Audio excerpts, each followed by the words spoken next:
800 megawatt का thermal power plant लगाने जा रहे हैं, जिसकी हमने स्वीकृति प्रदान कर दी है। मैंने कहा है कि उसके लिए फंड्स का प्रावधान करना चाहिए, ताकि फंड्स की कमी की वजह से वो प्रोजेक्ट कहीं भी उसमें रुके ना, वो चलता रहे। इसी प्रकार से मैंने कहा है कि ये जो ट्रांसफार्मर्स लगे हुए हैं सारी स्टेट में, ये हम बदलना चाहते हैं, इनको ऑगमेंट करना चाहते हैं। अगर कम पावर का लगा हुआ है तो वो बार बार ख़राब होता है, बार बार उसमें दिक्कत आती है।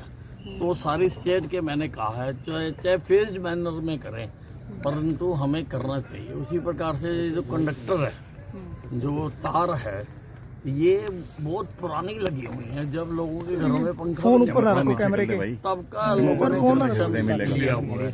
अब लोगों के घर में पंखे भी आ गए, एसी भी आ गए, वॉशिंग मशीनें भी आ गई, तो लोड बढ़ गया। तो इनकी लोड कैरिंग कैपेसिटी जो है वो कम है। तो जहाँ जहाँ पर कम है वो कंडक्टर भी हमें बदलने चाहिए कि इंफ्रास्ट्रक्चर जो है हमें मजबूत करना चाहिए। उसी प्रकार से रोडवेज में है, रोडवेज में बसों की बहुत ज़रूरत है। बहुत सारी बसें तो जो एनसीआर से विड्रा कर रही हैं, और उनकी जो एज की वजह से, तो वो बहुत खटारा बसें हैं। लोग मांग कर रहे हैं कि वहाँ पर बदली जाएं, वो बसें बदलनी है। कई जगह पर बस स्टैंड बहुत जो है ठीक पोजीशन में नहीं है, वो बनाने हैं। ख़ास तौर से गुड़गांव का मैं देख के भी आया कि मिलेनियम सिटी में खाली एक मैदान से बसें चल रही हैं, वहाँ पर बस स्टैंड नाम की कोई चीज़ नहीं है, कुछ शेड डाले हुए हैं। तो वो भी हमने बदलने हैं।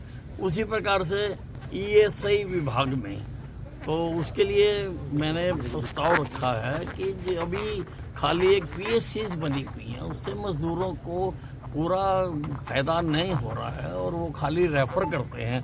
इसलिए हर ज़िले में मज़दूरों की संख्या के हिसाब से उतने बेड का हमें अस्पताल बनवाना चाहिए, ताकि मज़दूरों को स्वास्थ्य सेवाएं उपलब्ध हो सकें। सर 2 दिन जो ये परामर्श कैंप लगा, सर क्या लग रहा है कि कितना फायदा होगा सर बजट को एलोकेट, बजट नहीं, बहुत फायदा होता है। लोगों के सुझाव आते हैं, लोग नई नई बातें रखते हैं, तो उससे सरकार को एक अवसर मिलता है कि उनको भी उसमें जो है जोड़ा जा सके। सर बजट सत्र शुरू होने वाला है, एलओपी नहीं अभी तक डिसाइड हुआ, क्या आप कहेंगे?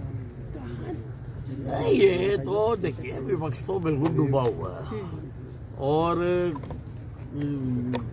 अभी तक वो अपने जो विधायक दल का नेता का चुनाव नहीं कर सके हैं। ये अपने आप में बताता है कि अंदर कितने फूट है, और ठीक है, उनका इंटरनल मामला है। सर आप दोनों दिन इस बैठक में रहे थे, कर्जा कम करने को लेकर कोई किसी ने सुझाव दिया प्रदेश में? क्योंकि देखिए जब भी बजट आता है तो पूर्व मुख्यमंत्री बात तो रखी है, पर वो सारा देखना होता है कि हमने सारा आगे भी बढ़ना है, और क्या हमारे रिसोर्सेज हैं उसको देखकर ही करने का होता है। और सरकार ने उसके लिए लिमिट तय की हुई है, लिमिट के अंदर ही रखा जाएगा। ठीक है सर, थैंक यू।